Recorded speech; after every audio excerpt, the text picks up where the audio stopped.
Honkai Star Rail isn't the same anymore. I am someone who has played Honkai Star Rail since the launch date. I've taken a number of breaks throughout the past, 2 years of playing, some a couple weeks and some a couple months. It was a game that I really enjoyed, especially the first like 6 months of Honkai Star Rail. It was probably my most favorite time playing a gacha, even more so than like Wuthering Waves. I really liked Honkai Star Rail. I just think it's a shame of the state of where the game is right now. I'll have, you know, a little bit more to say about it in the future, but I would love to watch this video by how do I say the name? Flutter?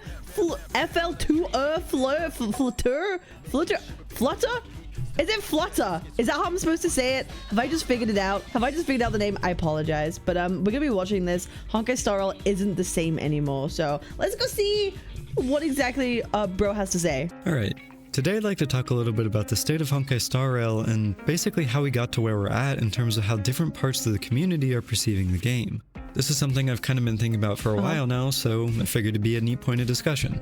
What really got me thinking about this was my lack of desire to play through the 3.1 story. For the record, I got halfway through the 3.0 story, okay? I got halfway through the 3.0 story and I kind of gave up. Not gave up. I was like, okay, I'm gonna leave it here for now. I'll come back to it when I feel like it. I never felt the urge to go play the story again. I never once felt the urge to go and play the story again. Like I didn't, and I find that kind of sad. I don't know what it is. I don't know what it was about that 3.0 story. I was just like, I thought I was having a decent time, but no part of my body was like, you go back and finish that. So maybe that says something, you know. I didn't think it was bad. I didn't think it was awful for the story. It didn't entice me enough to come back. Did actually play through and finish that story just a few nights ago, basically just under a week before the next story drops in 3.2. For some of you, that might seem normal. Like, I know I have friends that put off doing stuff until the last moment possible, but for me, it's generally the opposite. Like, I've always been someone that plays through the story when it drops, partially because I don't want to be spoiled, but also because I'm genuinely interested in seeing where the story goes and then what happens during it. But after 3.0, going into 3.1, that desire just wasn't really there. While I logged in and I did the events and I kept clearing endgame when the resets happened, I didn't really ever want to sit down and play through the new real content that the game had. That said, after finally... I love that he's describing as real content, right? Real content is the story. And if that's like the main focus of the game being, you know, they have Xiaoji, they're writing their narrative, their story, and it's something people aren't interested in experiencing, ooh, that's a bit of a problem, right? That's a bit of a problem. You know, people always say, hey, most casuals just do the story. If the thing that most people do is ass, that's probably not good for your game. Nah, I'm just gonna say hazard a guess. I'm just gonna hazard a guess. It's probably not too great for your game, but there we go. Playing through it the other night, I kind of just sat with it for a moment and tried to figure out what was my logic for putting it off for so long. Like, was I worried about the 10 hours that it would have taken me to play through it? I mean, no, I actually don't have a problem with stories being long as there are decent parts that I can stop throughout it. Was it because I wasn't interested in the HSR story anymore? I mean, definitely not. I'd actually say I'm still pretty interested in seeing what happens in the story and where it goes. Maybe... Is bro lying to himself? I don't want to be that person. But is bro lying to himself? I mean, if you were interested in the story, we'd be keen to play it. I don't know. Maybe. I'm not trying to say how bro should feel. But you know, I think the proof is in the pudding, right? It was because the characters weren't interesting to me? I mean, also no, because I actually like most of them that were a part of it. So what is it then? Well, honestly, my conclusion was that all this really comes down to is the state of the game that is surrounding the story.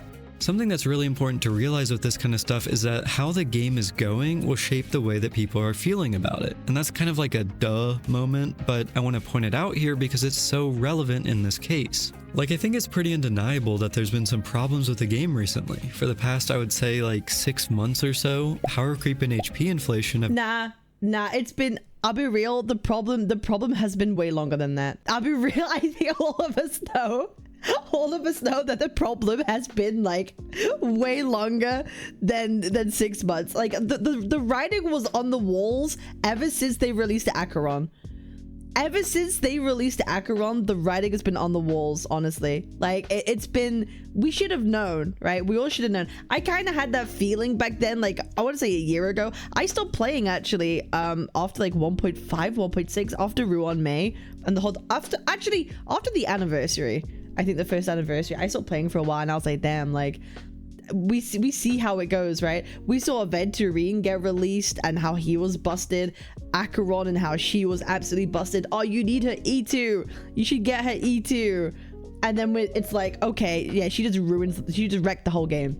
I think the writing was on the walls like over a year ago at this point, and that's just how it's going to be. And now there are new writing on the walls now, right? New things that they're adding to the game, new mechanics, and that's just the direction it's going to go. So the red flags have always been there.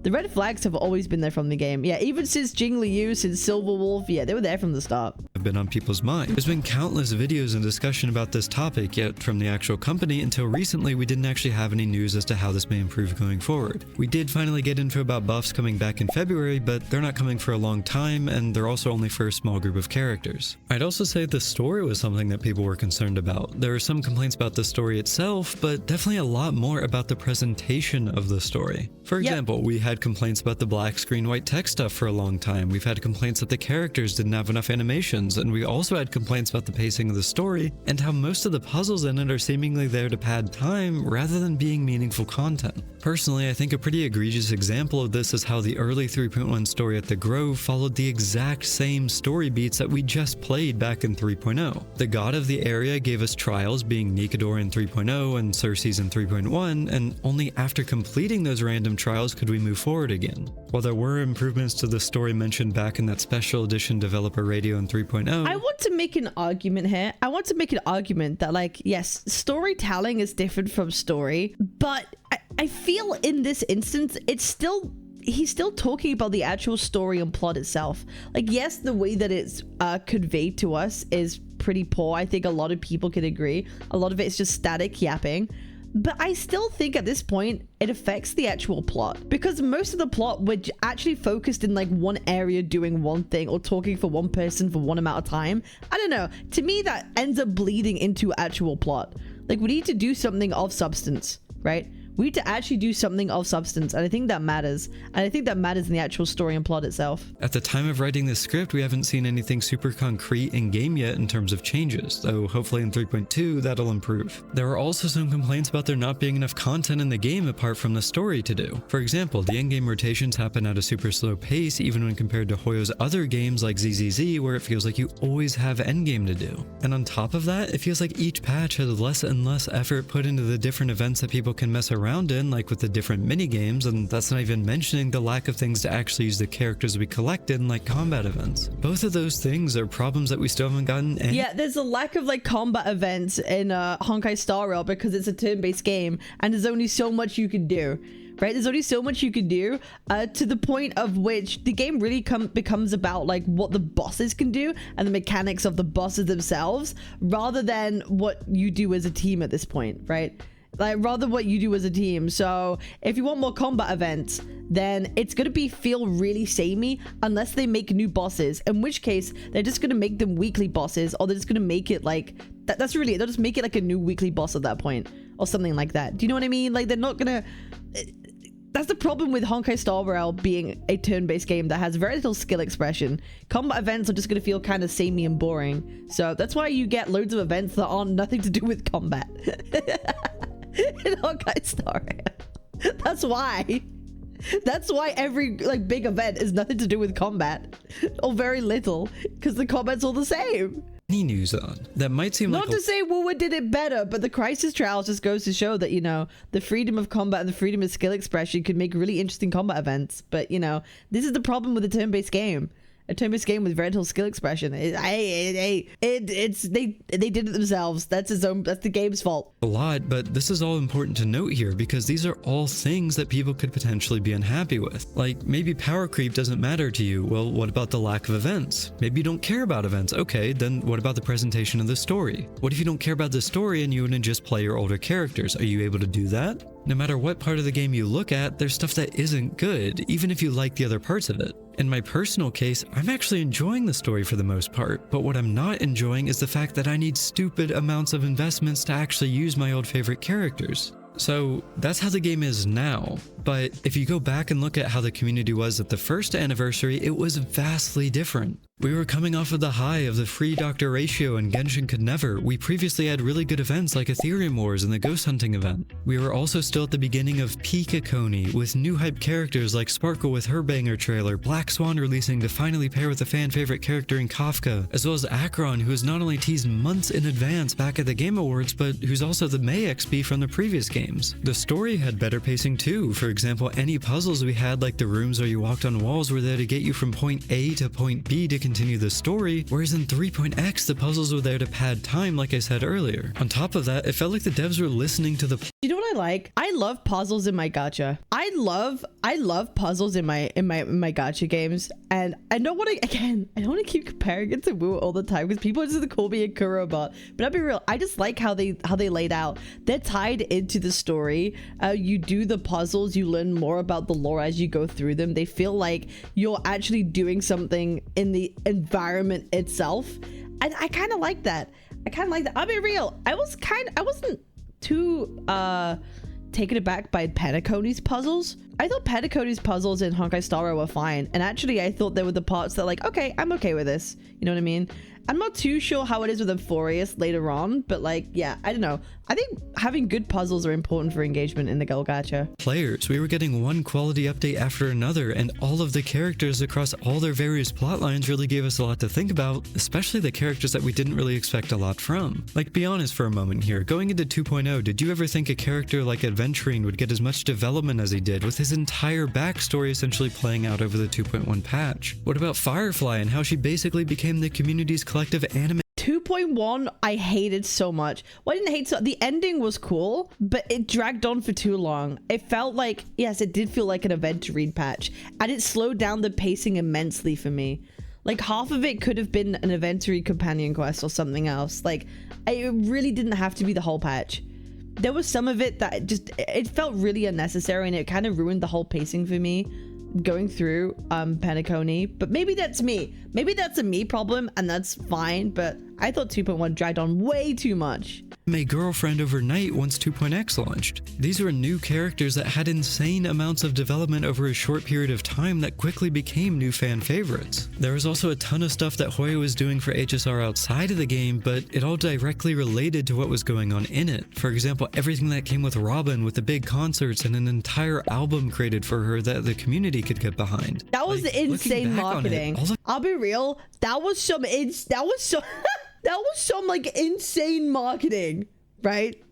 Like, you have to hand it to oh my god, HoYo. You have to hand it for HoYo. That was some insane marketing that they did. Having Robin be a singer, make the whole album. The songs actually were pretty good. We don't want to lie to ourselves. The songs were actually pretty good. Like, they did a good job. They did a good job. They did a really good job. All of it was actually pretty crazy. The perception of the game was in a wildly different spot because the game was actually producing content that people were pretty happy with overall. Like, when a game's atmosphere is good and it's fun to engage with it, the players are happy and the perception improves. On the other hand, when you have a stagnant game and there's very little to be excited about, you get to the point where we're at now. You might be seeing where I'm going with all this, but to spell it out, basically everything that was going on back then felt like big hitters, one after the other, in comparison to how things are now, where everything feels slow and low effort. Everything the community has seemingly wanted to happen since that period of time is either coming way down the line or is on the back burner in terms of release schedule. And that's okay, right? Like, at least we know it's coming and stuff, but in the meantime, it makes people feel like HSR really isn't the big dog for HoYo anymore, or in other words, that the game isn't HoYo's focus at all. If it was, we'd probably have a better timeline for this stuff, or more content to play, or whatever else, but instead it's either being put into marketing, or more likely, HoYo's other games. I've talked about the HoYoverse ecosystem before, and I think that's really relevant here. Like, if HoYo wanted to, HSR could be the best game on the market, but they don't want it to be because they have other games they want you to play. Other games. I don't know about that. I don't know about that's their intention. I think to say that they don't want to be the best game on the market, I think would be, I don't know if we could say that confidently. But they definitely, you know, have the intent of They want you to play a certain amount of a time, then they have their down patches where you then go play the other games. That's definitely a thing. It's the HoYo ecosystem, right?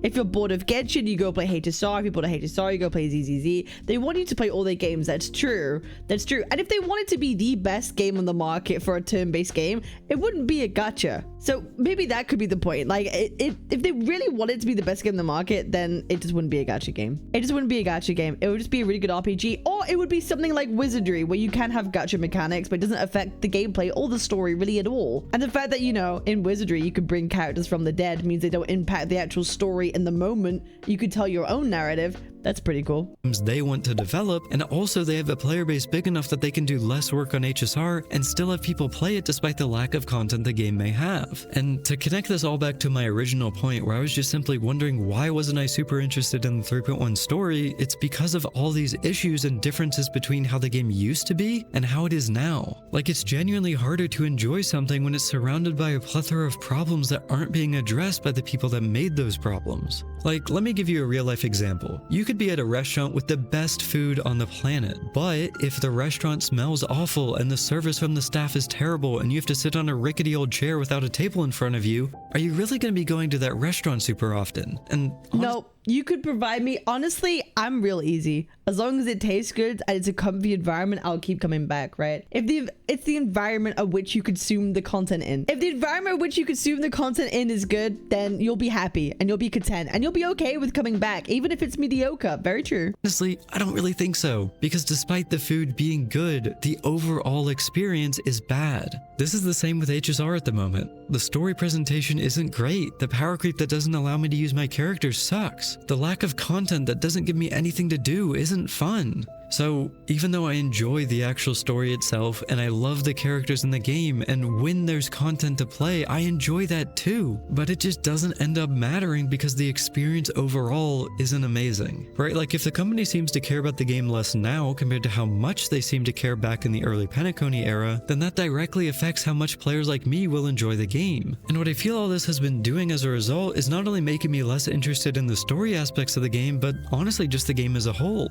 It really doesn't feel like HoYo is putting as much effort into the game as they used to, and that feels frustrating as a player because at the end of the day, I'm just a gamer and all I want to do is play the game. But instead, what I feel is happening is that HoYo is eroding the trust and the goodwill that players have in them. It basically feels like they've been riding the high of Penacony for so long at this point that for some reason they don't see that people just want more, and what we're currently getting isn't enough to outweigh the problems the game has. And to be clear, I do realize that the problems that the game, I wish he kind of dived into a bit more of the problems that the game has at its core. And it is the gameplay. It is the gameplay. It's how it plays. It's your team building. It's everything. It's a skill expression. There are certain things. Honestly, do you know how we fix Honkai Star Rail? We add one button. I'm gonna make a whole video about it. We add one button. It's defend. Every character gets a defend button. Immediately, we have like changed the game. Immediate. Okay, that's not how we fix it. It's kind of hyperbole, but that would help. May just be me looking back on the era of the game with rose-tinted glasses and nostalgia, but nostalgia doesn't come from nowhere. Like, if I didn't enjoy the game back then, I wouldn't care about how much effort there was from HoYo in comparison to now, but I do. I miss when it felt like HoYo was putting in their top effort, because when they do, they make banger products that pretty much everyone is happy with. And on the other hand, when they don't, you get the current state of HSR where people don't want to play the story and they don't want to pull all the new characters and they don't want to deal with the problems the game has anymore. Like, when you reach a point where you've burnt through the goodwill your players have for the game, that's when you should be thinking, okay, it's time to kick it into high gear and get that goodwill back. But to me, it just doesn't feel like HoYo is doing that. That's just how I'm feeling about it though, so I'd love to hear how you feel about this, so feel free to comment down below or join my Discord link in the description to talk with me about it. Anyway, as always, thank you very much for watching, subscribe, and if you haven't already, maybe give my other videos a shot too. Yippee! This was a great video. I will in fact subscribe. I think it was a great video. I think a lot of points really hit the feelings that I feel about Honkai Star Rail. I am just sad. I'm like a lot of you guys. I'm just kind of sad to see like where it's ending up and where it's going.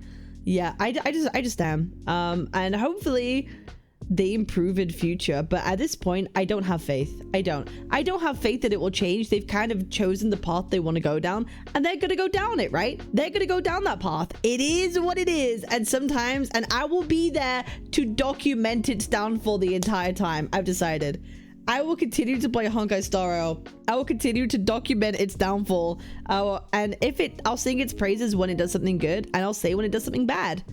And that's how it is. Yo, Excelli, thank you for the Prime sub. I appreciate it. I appreciate it. Thank you all for watching. Remember to like, comment, and subscribe. Go subscribe. I like this video too. And I'll see you all on the next one. Peace.